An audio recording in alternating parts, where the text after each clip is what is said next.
برادر و خواهر روزدار که با وجود گرمی و روزهای دراز و با وجود کاروبار زندگی روزه می‌داری، برای تو بشارت است، یعنی مژده و خوشخبری است.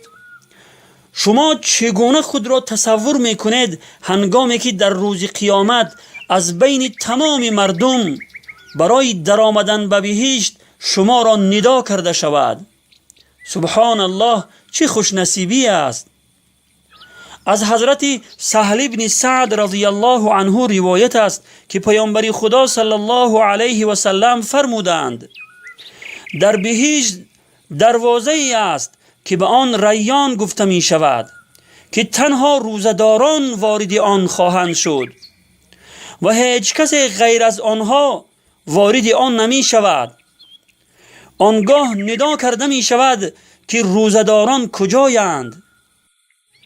پس آنها برخاسته وارد بهشت می شوند و زمانی که وارد بهشت شدند آن دروازه بسته می شود و هیچ کسی از آن وارد نمی شود. حدیث متفق علیه. این حدیث دلالت بر فضیلت بزرگ برای روزه و روزداران می کند. به همین خاطر روزه ماه رمضان را با اخلاص کامل و با رعایت تمام آداب و مستحبات آن ادا نمایید تا خداوند شرف وارد شدن از دروازه ریان را نصیبتان گرداند. سحر برخیز و طاعت کن که طاعت به هر کار است.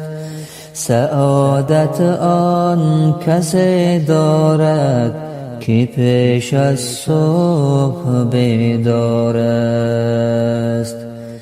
دلم گوید که برخیزم، هوا گوید که دم